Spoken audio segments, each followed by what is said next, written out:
करने से मेरे नेटवर्क में 1 लाख एक्स्ट्रा पीवी होता है। तो ये तो कितनी अच्छी चीज है।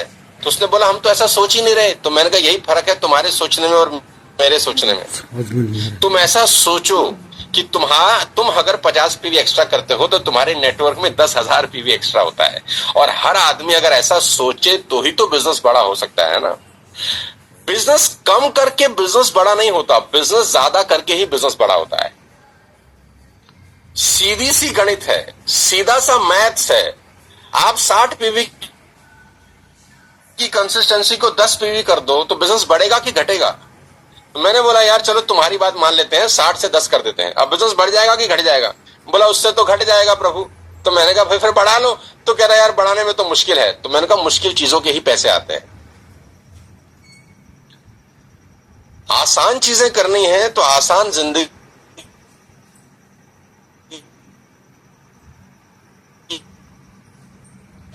ही जिएगा। और ठीक है, तो उसको जो बंदा मुझसे बात कर रहा था वो वीएमसीएम है। देखो कमाल की बात है, उसका 20 लाख रुपए का चेक है। वो मुझे फोन करके पूछ रहा है कि सर ये तो गड़बड़ हो गया।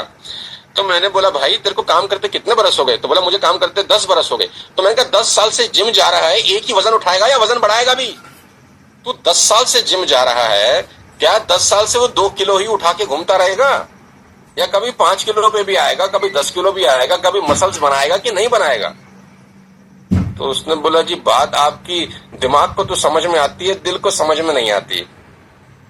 तो मैंने बोला भैया बिजनेस के डिसीजन दिमाग से ही लिए जाते हैं। और लोगों की प्रॉब्लम यह है जहां दिमाग लगाना होता है साला वहां दिल लगाते हैं, जहां दिल लगाना होता है वहां दिमाग लगाते हैं। तो ये दिमाग का डिसीजन है और मैं कंपनी के इस डिसीजन के बिल्कुल कंपनी के साथ खड़ा हूं।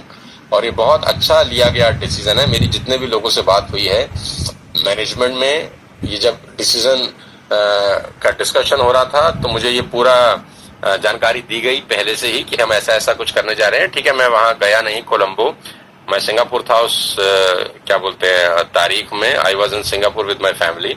मेरा पहले से टूर डिजाइन था, मैं 10-12 दिन तक सिंगापुर था। मैं 3 तारीख को वापस आया हूँ, नहीं तो मैं कोलंबो जरूर जाता।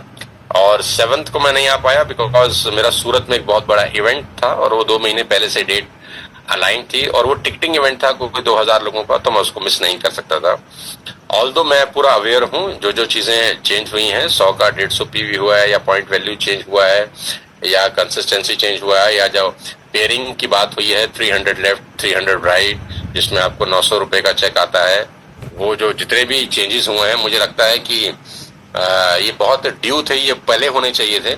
और इस पे डिस्कशन हम लोगों की करीब करीब 1 साल से चल रही है और 1 साल के बाद कंपनी ने ये स्टेप लिया है। तो मैं ये जानता हूं और ये मानता भी हूं कि ये जो डिसीजन है ये आने वाले 3 से 4 महीने के अंदर आपके पे आउट में बहुत अच्छा खासा इंक्रीज करेगा। आपका पे आउट बहुत बढ़ने वाला है। इसको पॉजिटिव लेना। देखो ग्लास आधा भरा और आधा खाली की तरह ही है यार। आप इसको कैसे देखते हैं आपके ऊपर डिपेंड करता है। मैं तो भरा ही देखता हूं, मैंने जिंदगी में नेगेटिव चीज सोची ही नहीं। और देखो आपके दिमाग से ज्यादा दिमाग उन लोगों में है जो 3000 करोड़ की कंपनी चला रहे हैं। Please try to understand. आप बहुत सारी चीजें ऐसी हो सकती हैं कि कभी कभी वो आपको उस वक्त उस लेवल पे समझ में नहीं आ सकती, ऐसा भी पॉसिबल हो सकता है। लेकिन जो व्यक्ति एक्सपीरियंस है, जिस व्यक्ति को 40-50 साल का तजुर्बा है, हमको 25 साल 30 साल का तजुर्बा है, एक्सपीरियंस है, तो हम अगर ऊपर अम्ब्रेला से देखते हैं, ऊपर हेलीकॉप्टर व्यू से देखते हैं तो हमको समझ में आता है ये आपके लिए अच्छा है। अगर आपके लिए अच्छा नहीं होता तो कंपनी कभी नहीं करती, क्योंकि आपकी ग्रोथ में कंपनी का ग्रोथ है और आपकी ग्रोथ ना होने में कंपनी का ग्रोथ नहीं है। ये तो सीधी सी बात है। अरे भाई मैं अगर अपने बच्चे को डांटूंगा या अपने बच्चे को हो सकता है पीटू भी सही, तो उसके फायदे के लिए ही करूंगा। आप समझो बात को। मेरे बच्चे की ग्रोथ में मेरी खुशी है। मेरा बच्चा अगर ग्रो होगा उसके लिए मैं डांटूंगा भी, उसको ट्यूशन भी भेजूंगा, गुरुकुल भी भेज दूंगा। वो बच्चा रो रहा होगा, उस वक्त लड़ रहा होगा, अरे पापा आप बहुत गलत कर रहे हो, आप तो विलन हो, बापू सेहत के लिए तू तो हानिकारक है, ऐसा गाना भी बनाएगा वो बच्चा। लेकिन बापू सेहत के लिए हानिकारक नहीं है ना। वो दंगल फिल्म में आमिर खान की बेटियां उसको हानिकारक ही बता रही हैं, लेकिन एक दिन गोल्ड मेडल जीत गई है। तो बहुत सारे लोग हो सकता है हमको वाली साहब को हानिकारक बता रहे हो, यार क्या कर दिया है, लेकिन भाई आपके फायदे के लिए किया है। लॉन्ग रन में आपको इसके बहुत एडवांटेज देखने को मिलेंगे, इतना भरोसा रखिएगा। तो मैं वापस चलता हूँ 25-26 साल पहले कि अपने जर्नी पे जब मैं आया इस बिजनेस के अंदर, तो मुझे बहुत चीजें स्पष्ट क्लियर हो गई। पहला कि ये रिक्रूटमेंट का बिजनेस है, मैं जितने ज्यादा लोगों को रिक्रूट करता हूं उतनी ज्यादा मेरी ग्रोथ की पॉसिबिलिटीज हो जाती हैं। तो आप सब लोगों को, जितने लोग मुझे आज ज्वाइन कर रहे हैं, सुन रहे हैं, आपको 3-4 स्किल सीखनी चाहिए। मेरे को ये बात बहुत पहले समझ में आ गई कि मल्टीपल स्किल डेवलप करके ही आप मल्टीपल इनकम डेवलप कर सकते हैं। मल्टीपल स्किल, आपको कुछ स्किल्स डेवलप करनी पड़ेंगी अगर आप वेस्टेज में ग्रो करना चाहते हैं। मैं आपको अपने पर्सनल एक्सपीरियंस से बता रहा हूं। सबसे बड़ी स्किल तो ये है, और वो है रिक्रूट